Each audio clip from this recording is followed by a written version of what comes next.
लहरों से डरकर नौका पार नहीं होती।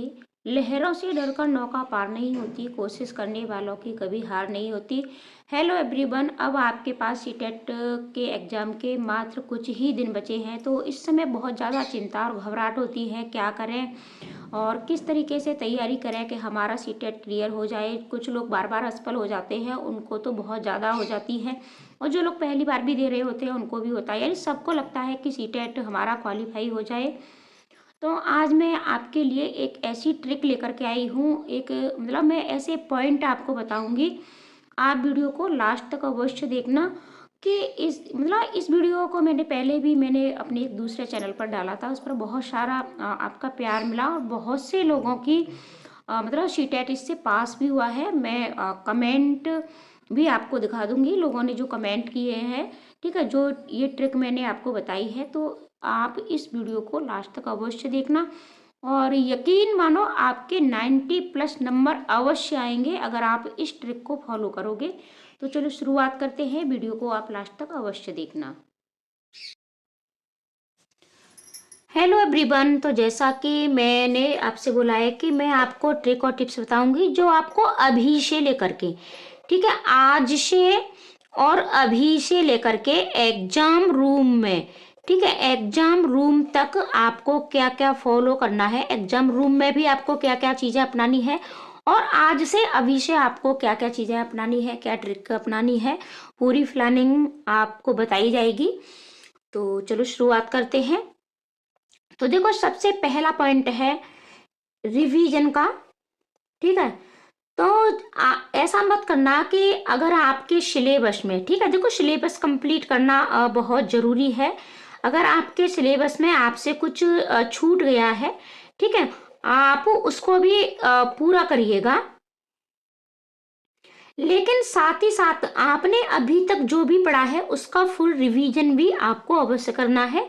अगर आप रिवीजन नहीं करोगे तो फिर चीजें आपसे छूट सकती हैं एग्जाम हॉल में, तो फुल रिवीजन करिएगा, अभी भी आपके पास टाइम है। और रिवीजन के लिए कम से कम आपको 2 से 3 घंटे सिर्फ और सिर्फ रिवीजन को देने हैं। अब बात कर लेते हैं सीडीपी की। तो देखो, सीडीपी में आपके टॉपिक कहाँ कहाँ से बनते हैं। सबसे पहला टॉपिक है आपका बाल विकास। आपको बाल विकास के सारे सिद्धांत अवश्य आने चाहिए। आशा करती हूँ आपने ये टॉपिक अपने कंप्लीट कर लिए होंगे। जैसे कि आपके जीन प्याजे हैं, देखो जीन प्याजे को आपको पढ़ना भी है और पढ़ने के साथ साथ इनसे प्रश्न कैसे बनते हैं, ठीक है।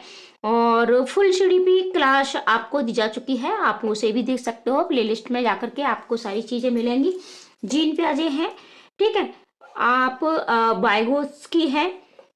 आप मान के चलिए बाल विकास से एक प्रश्न आपका अवश्य आएगा, ठीक है। और ये आपके 2 प्रश्न जीन प्याजे से भी संबंधित आते हैं, 2 प्रश्न आपके बायोगोस्की से बनते हैं। ये सीडीपी की बात हो रही है। और साथ ही साथ आपके कोहल वर्ग, ठीक है, कोहल वर्ग, और कोहल वर्ग से भी आपके 2 प्रश्न सीडीपी में बनते हैं।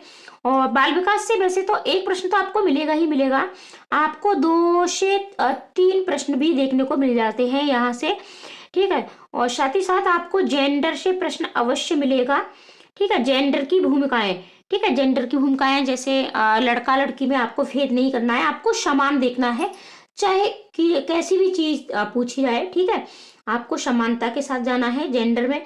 तो एक प्रश्न आपका यहाँ से अवश्य ही अवश्य बनता है। मैं आपको ये बता रही हूँ कि आप कहाँ कहाँ से प्रश्न गेन कर सकते हो और कौन कौन से प्रश्न आपके एग्जाम में बनते हैं। वीडियो थोड़ा लंबी होगी लेकिन आप धैर्य के साथ पढ़ें। देखो, समावेशी शिक्षा से प्रश्न आपका बनता है, ठीक है, एक क्वेश्चन आपका यहाँ से हो गया। आपका आरटीई एक्ट 2009 से प्रश्न आपका बनेगा, ठीक है। एनसीएफ आपका शायद नीचे तक वीडियो नहीं दिख रही है, यहाँ मैं लिख देती हूँ। एनसीएफ 2005 से भी प्रश्न आपका बनेगा, ठीक है, एक प्रश्न आपका ये हो गया और एक प्रश्न आपका यहाँ से हो गया। एनसीएफ 2-2 प्रश्न भी बन जाते हैं कभी कभी, ठीक है। तो आपके इस तरीके से एनसीएफ 2005 से बन गया आपका प्रश्न, और एनसीएफ 2005 से आपका गणित में भी बनता है, ईवीएस में भी प्रश्न बनते हैं, ठीक है। इस तरीके से आरटी एक्ट आपकी एनईपी 2020 है, एनईपी 2020 है, यहाँ से भी प्रश्न आपका बनता है। तो इस तरीके से प्रश्न अगर आप इनको भी देखो गिन लीजिएगा 1 2 है 3, 4, 5, 6, 7, 8, 9, 10, 11, 12। ठीक है, यानी आपके 15 से 20 नंबर तो आपके इन पेडागोजी के कॉन्सेप्ट से ही आते हैं, और भी कुछ सारी चीजें हैं। तो और इम्पोर्टेंट टॉपिक, ठीक है, सीडीपी इम्पोर्टेंट टॉपिक, यानी किस किस टॉपिक से आपके प्रश्न बनते हैं, इस पर वीडियो दी जा चुकी हैं। उनको अगर आप देखना चाहें तो अभी देख लें, वरना अब आपने ये सारी चीजें पढ़ ली होंगी पहले से भी। तो इन सारी चीजों को आपको मिस नहीं करना है, इनको आपको अवश्य पढ़ना है। ठीक है, तो यहाँ से प्रश्न बनते हैं तो अपनी सीडीपी, साथ ही साथ आपके जो 15 नंबर है, ठीक है, 15 नंबर के आपके ये कॉन्सेप्ट की चीजें पूछी जाती हैं, और 15 नंबर आपके जैसे कि आपको टैग वर्ड्स अवश्य सीख लेने हैं। ठीक है, आपके नेगेटिव और पॉजिटिव, अगर आप टैग वर्ड्स की वीडियो नहीं देखी हैं तो प्लेलिस्ट में जाकर के देख लीजिएगा। टैग वर्ड्स अगर आपको नहीं आते हैं तो ओवरऑल जो भी आपकी 75 नंबर की पेडागोजी बनती है वो आपसे छूट जाती है। ठीक है, तो 75 नंबर पेडागोजी के पाने के लिए आपको टैग वर्ड्स अवश्य आने चाहिए, नेगेटिव और पॉजिटिव। तो टैग वर्ड्स अवश्य सीख लें और टैग वर्ड्स को थोड़ा याद भी कर लें। ठीक है, नेगेटिव और पॉजिटिव को, जैसे कि आपका करके सीखना है, समावेशी शिक्षा है, बच्चों को करके सिखाना, प्रोत्साहन देना, ये सभी आपके पॉजिटिव होते हैं, दंड देना। ठीक है, और ये सारी चीज़ें आपके नेगेटिव होती है। अब इन पर हम चर्चा नहीं करेंगे, अगर आपने नहीं देखी ये वीडियो तो प्लेलिस्ट में जाके देख लीजिएगा। ठीक, और टैग वर्ड्स सभी सब्जेक्टों के टैग वर्ड्स आपको आने चाहिए, और मैंने आपको दे भी दिए हैं। ठीक है, सिर्फ ट्रिक और टिप्स पर ही वीडियो मिलती है। अब बात हम कर लेते हैं लैंग्वेज की। तो लैंग्वेज में देखो 15 नंबर आपकी किससे आते हैं, 15 नंबर आपकी पेडागोजी के आते हैं। पेडागोजी में भी आपको इसके लिए आपको टैग वर्ड्स तो सीखने ही पड़ेंगे, साथ ही साथ आपको जैसे इसके जो कॉन्सेप्ट हैं, भाषा का अर्जन है, ठीक है, अधिगम है, और अधिगम के साथ साथ आपके कौशल है। ठीक है, कौशल है, तो ये सारी चीजें आप सीखिएगा, और सभी मैंने दे दी हैं। अब 15 नंबर आपके जो बिल्कुल यहाँ से बनते हैं भाषा में, और भाषा आपकी कितनी पूछी जाती है, 2 भाषाएं होती हैं, दोनों ही भाषाओं में 15-15 नंबर की पेडागोजी, यानी 30 नंबर आपके ये पक्के हैं। ठीक है, यानी 30 नंबर आपके यहाँ से पक्के हो जाते हैं, और 15 नंबर की, ठीक है, 15 नंबर आपके प्रश्न पूछने से आते हैं, तो 30 नंबर आपके यहाँ से पक्के होते हैं। तो भाषा में, यानी दोनों भाषाओं में मिला के, चाहे पेपर फर्स्ट हो चाहे पेपर सेकंड हो, दोनों भाषाओं में आपके 60 नंबर बनते हो। 60 में से भाषा में आप 50 से 55 नंबर अवश्य लेकर के आ सकते हो। बस क्या करना है आपको, मतलब जो गद्यांश पद्यांश है उससे प्रश्नों को छांटना अवश्य आना चाहिए, और आपको इस पर वीडियो भी दी जा चुकी है। बहुत ढेर सारा प्यार दिया है आपने उस वीडियो पर। ठीक है, 23 के व्यूज आ चुके हैं, और आगे भी अभी आपका प्यार मिल ही रहा है। नहीं देखी है तो देख लें। थोड़ा सा मैं आपको यहाँ समझा दूं कि आपको प्रश्न छांटने में क्या करना है। ठीक है, क्योंकि बहुत से बच्चे उस वीडियो को नहीं देखना चाहेंगे, क्योंकि इतना टाइम नहीं है अब आपके पास। तो देखो, सबसे पहले मैं आपको 3 ट्रिक बता रही हूँ। सबसे पहला क्या होता है कि आपको गद्यांश पद्यांश पढ़ने में बहुत ज़्यादा टाइम लगता है। ठीक है, बहुत ज़्यादा टाइम लगता है। तो सबसे पहले क्या होता है कि आपके 2 से 3 प्रश्न दोनों ही लैंग्वेज में किससे पूछे जाते हैं, ग्रामर बेस पूछे जाते हैं, और जिसका आपका गद्यांश पद्यांश से कोई लेना देना नहीं होता है, उनको आप प्रश्नों को सबसे पहले पढ़िएगा, प्रश्नों से कर सकते हो। और एक बार आप सभी प्रश्नों को पढ़ लेते हो, और प्रश्न पढ़ने के बाद फिर आप गद्यांश और पद्यांश को पढ़ते हो, तो वहां से आपको जो भी रिलेटेड वर्ड दिखता है उस वर्ड पर अंडरलाइन करिएगा। ऑफलाइन आपका एग्जाम है, तो और फिर आप वहां से मिलान करते हो तो तुरंत आपको ये मिल जाता है। ठीक है, तो ये चीज आपको अपनानी है। एक बार आप पद्यांश को जब भी पढ़ें तो थोड़ा किसके साथ पढ़ना है आपको, मतलब तो पद्यांश को आपको क्या करना है, पद्यांश को आपको थोड़ा समझ के साथ, ठीक है, और अर्थ के साथ पढ़ना है। अगर आप अर्थ के साथ और समझ के साथ पद्यांश यानी कविता को पढ़ते हो तो आपके 100% प्रश्न सही जाते हैं। और आपको क्या करना है, आपको ये जो गद्यांश पद्यांश है, ठीक है, अभी अभी आप ज्यादा से ज्यादा पीवाईक्यू की प्रैक्टिस करिएगा।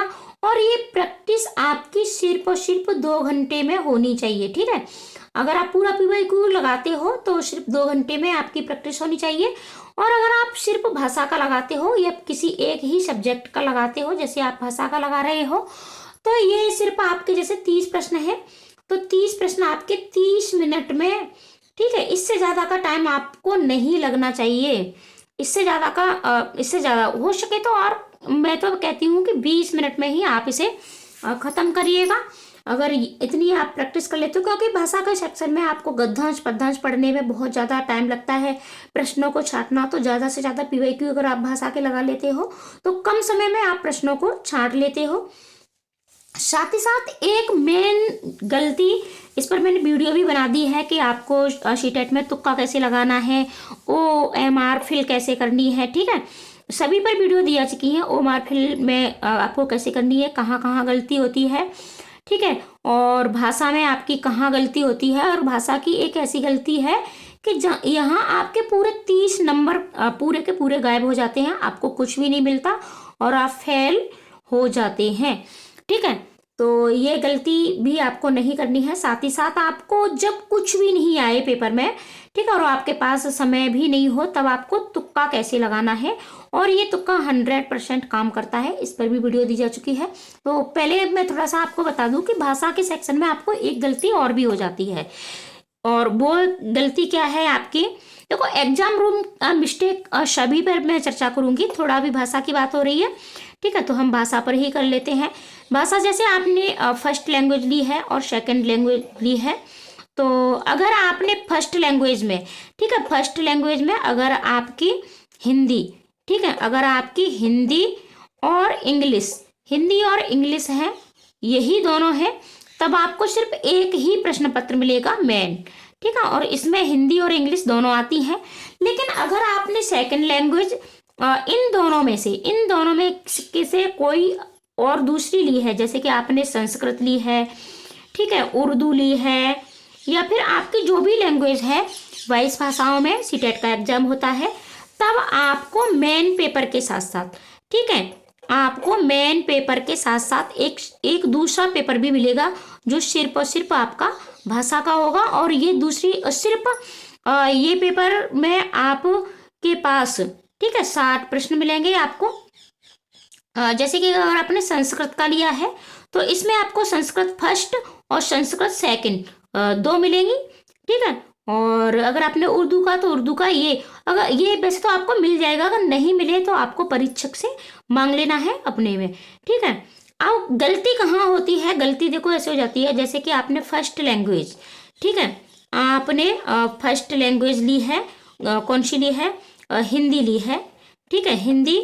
तो आपको सबसे पहले मेन पेपर में फर्स्ट लैंग्वेज में, ठीक है, क्या मिलेगा, इंग्लिश मिलेगी, ठीक है, यहाँ आपको इंग्लिश मिलेगी, उसको आपको नहीं करना है। फिर आपको भाषा के ही सेक्शन में, ठीक है, भाषा के ही सेक्शन में आपको सेकंड लैंग्वेज, ठीक है, हिंदी मिलेगी। फिर आपको उसको यानी फर्स्ट लैंग्वेज आपको हिंदी मिलेगी, तो अगर आपने फर्स्ट लैंग्वेज हिंदी लिया है तब उसको आपको करना है। फिर सेकंड लैंग्वेज में आपको इंग्लिश मिलेगी, उसको भी आपको नहीं करना है। और सेकंड लैंग्वेज फिर आपको इंग्लिश मिलेगी, उसको आपको करना है। फिर सेकंड लैंग्वेज आपको हिंदी मिलेगी। मैं आपको पेपर भी दिखा दूंगी, वरना आप हमारे उस वीडियो को भी अवश्य देख लें। तो इस तरीके से, और ऐसे ही आपको जो दूसरा पेपर मिलेगा, ठीक है, जैसे संस्कृत का आपको दूसरा पेपर मिलेगा या फिर उर्दू का, तो उसमें सबसे पहले आपकी जो फर्स्ट भाषा है वो संस्कृत की फर्स्ट भाषा मिलेगी, ठीक है, यानी फर्स्ट भाषा में आपको संस्कृत मिलेगी, उसको आपको छोड़ देना है, ठीक है, उसको आपको क्या कर देना है, उसको आपको छोड़ देना है। 91 से वो मिलेगी आपको, ठीक है, तो उसको आपको छोड़ देना है। और उसके बाद फिर आपका जो आपके 30 प्रश्नों को छोड़ने के बाद भाग सेकंड आपको मिलेगा संस्कृत का, उसको आपको करना है। यानी आपको सेकंड भाषा, ठीक है, 121 से प्रश्नों को हल करना है, 121 से ही। ये आपको अवश्य देख लेना है। 91 से आपको नहीं करना है। अगर आप ऐसा करते हो तो आपके पूरे 30 नंबर गायब हो जाते हैं। अब बात थोड़ा हम ईवीएस की कर लेते हैं। तो ईवीएस के लिए देखो 15 नंबर आपके सिर्फ और सिर्फ एनसीईआरटी बुकों से ही पूछे जाते हैं। तो एनसीईआरटी बुकों को अभी भी समय है, आप एक दिन में इन्हें पूरी पढ़ सकते हो, तो अवश्य पढ़ लें। वन लाइनर पर क्लास आपको दी जा चुकी है, उससे आप रिवीजन अवश्य कर लें। अगर आपने नोट्स बना लिए हैं तो वहां से पढ़ लें, क्योंकि 15 नंबर आपके सिर्फ और सिर्फ ईवीएस में यहाँ से आते हैं। 15 नंबर की आपकी पेडागोजी, जिसके लिए आपको टैग वर्ड्स आने चाहिए, थीम है आपकी, उप थीम है, ठीक है, और कहाँ कहाँ से प्रश्न बनते हैं, ईवीएस, ठीक है, ईवीएस इम्पोर्टेंट टॉपिक आप अवश्य देख लें। और सभी चीज़ों के आपको पीवाईक्यू की प्रैक्टिस तो अवश्य करनी है। पीवाईक्यू किसी भी चीज़ के आपको मिस नहीं करने हैं। अब बात कर लेते हैं एसएसटी की, ठीक है। तो एसएसटी के लिए भी आपको क्या करना है, आपको लास्ट, ठीक है, लास्ट आपको 5 साल के पीवाईक्यू की प्रैक्टिस जम करके आपको कर लेनी है, ज़्यादा से ज़्यादा कर लीजिएगा। और 60 नंबर आपके एनसीईआरटी बुकों से ही ये बनते हैं आपके एसएसटी में, ठीक है। तो इन 60 नहीं, आपके मान के चलिएगा कि 45 से, ठीक है, 40 से 45 नंबर एनसीईआरटी बुकों से बनते हैं। बाकी के आपके पेडागोजी कॉन्सेप्ट होता है, तो इसके लिए आपको ज़्यादा से ज़्यादा पीवाईक्यू की प्रैक्टिस करनी पड़ेगी और एनसीईआरटी भी पढ़नी पड़ेगी आपको, ठीक है। वन लाइनर पर क्लास कहीं मिल जाए तो उनको भी आप देख सकते हो, यूट्यूब पे बहुत सारी क्लासें मिल जाएंगी। अब सबसे मेन चीज़ होती है कि आपको टाइम मैनेज कैसे करना है, ठीक है। टाइम मैनेज नहीं हो पाता है, सबसे मेन चीज़ गलती यही होती है। तो टाइम मैनेज के लिए क्या करना है, देखो सबसे पहले हम क्या करते हैं कि एक तो अभी से आपको पीवाईक्यू की प्रैक्टिस करनी है, ठीक है, ज़्यादा से ज़्यादा, और मात्र 2 घंटे में आपको पूरा पीवाईक्यू लगाने की प्रैक्टिस होनी चाहिएगा।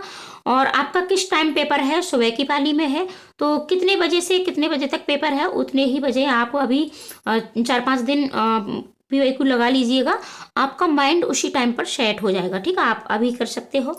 अब एग्जाम हॉल में आप टाइम कैसे मैनेज करें, तो सबसे पहले देखो, जैसे कि आपने कोई प्रश्न लिया एक, ठीक है, और उसके आपके पास ऑप्शन होते हैं 1 2 3 4, ठीक है।